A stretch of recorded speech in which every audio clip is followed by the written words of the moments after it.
अब गणतंत्र दिवस की पूर्व संध्या पर हम आपको एक ऐसी खबर दिखाना चाहते हैं जिससे आपको गर्व होगा। आपको मोबाइल फोन्स के पहले स्वदेशी ऑपरेटिंग सिस्टम यानी ओएस के बारे में बताएंगे, जिसका नाम है भार ओएस। यानी भार जो शब्द है, भार BHAR, ये भारत से बना है और ओएस का अर्थ है ऑपरेटिंग सिस्टम, इसीलिए इसको भार ओएस कहा गया।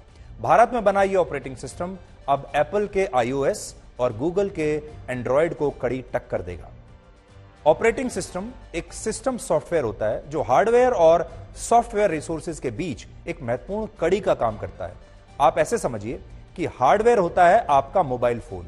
आप समझ लीजिए हार्डवेयर एक तरीके की मशीन होती है, हार्डवेयर है आपका मोबाइल फोन और सॉफ्टवेयर है उस मोबाइल फोन में मौजूद वो तमाम फीचर्स और एप्स जिनका आप इस्तेमाल करते हैं।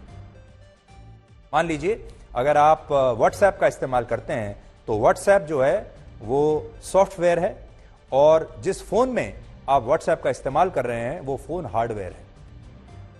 मान लीजिए आप कोई भी फोन इस्तेमाल करते हैं, चाहे वो किसी भी कंपनी का, या आप उसमें कोई ऐप का इस्तेमाल करते हैं, तो ये सारी प्रोग्रामिंग आपका मोबाइल फोन इसलिए कर पाता है क्योंकि उसके पास एक ऑपरेटिंग सिस्टम होता है। और भारत सरकार के सहयोग से जिस नए मेड इन इंडिया सॉफ्टवेयर को लॉन्च किया गया है वो भी एक ऑपरेटिंग सिस्टम है और इसका नाम है भार ओएस। अब सवाल है कि इस ऑपरेटिंग सिस्टम की जरूरत हमें क्यों पड़ी? तो इसका कारण यह है कि अभी पूरी दुनिया में मोबाइल ऑपरेटिंग सिस्टम की जो मार्केट है, बाजार है, उस पर एक तरीके से दो ही कंपनियों का पूरा नियंत्रण है और ये दोनों कंपनियां अमेरिका की कंपनियां हैं। इनमें पहली कंपनी है गूगल जिसके ऑपरेटिंग सिस्टम का नाम है एंड्रॉयड और दूसरी कंपनी है एप्पल जिसके ऑपरेटिंग सिस्टम का नाम है iOS यानी आईफोन ऑपरेटिंग सिस्टम। पूरी दुनिया में फिलहाल जितने भी मोबाइल फोन इस्तेमाल हो रहे हैं उनमें से लगभग 71% में गूगल का एंड्रॉयड ऑपरेटिंग सिस्टम इस्तेमाल होता है। यानी मोबाइल फोन बनाने वाली कंपनी किसी भी देश की हो, कोई भी हो, उसमें ऑपरेटिंग सिस्टम गूगल का ही होता है जिसे एंड्रॉयड कहते हैं। जबकि लगभग 28.5% मोबाइल फोन्स में एप्पल कंपनी का ऑपरेटिंग सिस्टम होता है। हालांकि बड़ा फर्क यहां पर यह है कि एप्पल का जो ऑपरेटिंग सिस्टम है ये ओपन सोर्स नहीं है और एप्पल के प्रोडक्ट्स में ही आपको ये ऑपरेटिंग सिस्टम मिलता है। यानी एप्पल ने अपने फोन्स के लिए और अपने लैपटॉप्स के लिए खुद का ऑपरेटिंग सिस्टम तैयार किया और ये आपको सिर्फ एप्पल के फोन्स में ही मिलता है। एप्पल इसे दूसरे फोन्स को नहीं देता, लेकिन गूगल एंड्रॉयड को बाकी के फोन्स को भी बेचता है।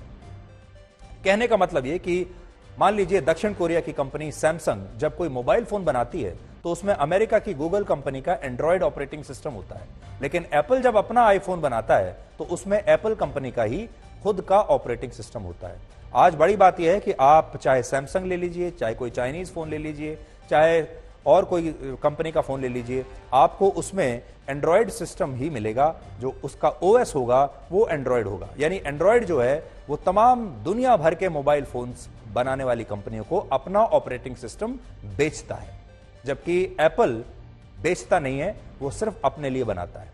अब मुद्दा यह है कि भारत में मोबाइल फोन यूजर्स की संख्या है लगभग 120 करोड़, जिनमें से 60 करोड़ यूजर्स स्मार्टफोन का इस्तेमाल करते हैं और इनमें भी 2018 से 2022 के बीच जो स्मार्टफोन्स हैं उनमें से लगभग 92.4% में गूगल का एंड्रॉयड ऑपरेटिंग सिस्टम होता है।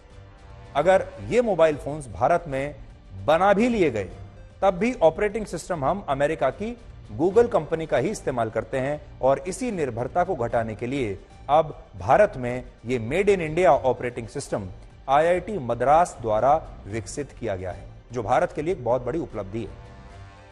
यह operating system Android open source project पर आधारित है, जिसका मतलब यह है कि गूगल के एंड्रॉयड से यह ज्यादा अलग नहीं है, लेकिन इसकी खासियत यह है कि इसे इस प्रकार से विकसित किया गया है ताकि यह मोबाइल यूजर्स की प्राइवेसी और उनके डेटा को सुरक्षित रख सके। इससे भी बड़ी बात यह है कि यह operating system no default apps के साथ आता है और यही चीज इसे गूगल के एंड्रॉयड से अलग बनाती है। अब ध्यान से समझिए इसमें क्या फर्क है।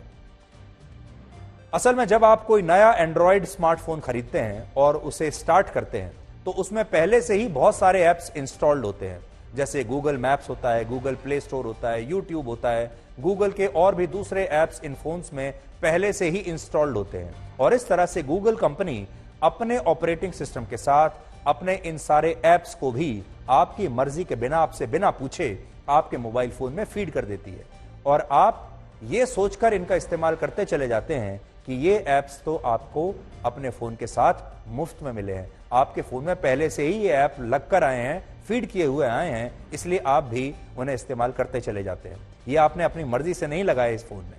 जबकि सच ये है कि गूगल ऐसा करके अपने ऑपरेटिंग सिस्टम से ही अपने दूसरी सेवाओं को और अपने दूसरे ऐप्स को आपको बेच देता है। लेकिन भारत का जो ऑपरेटिंग सिस्टम है वो ऐसा नहीं है। ये ऑपरेटिंग सिस्टम जिस भी मोबाइल फोन में होगा उसमें पहले से कोई भी ऐप आपको इंस्टॉल्ड नहीं मिलेगा, बल्कि यह फैसला आप पर छोड़ दिया जाएगा कि आप किस ऐप को अपने मोबाइल फोन में डाउनलोड करना चाहते हैं। इसके अलावा इस ऑपरेटिंग सिस्टम में एक प्राइवेट ऐप स्टोर भी होगा जिसे पास का नाम दिया गया है, पास।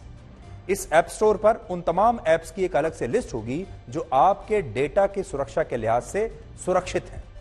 इसका यूजर इंटरफेस काफी आसान होगा और यह गूगल के एंड्रॉयड जैसा ही होगा ताकि लोगों को इसे इस्तेमाल करने में कोई परेशानी ना आए और इस ऑपरेटिंग सिस्टम को मैन्युअली अपडेट करने की आपको आवश्यकता नहीं होगी और यह अपने आप ऑटोमेटिकली अपडेट होता रहेगा।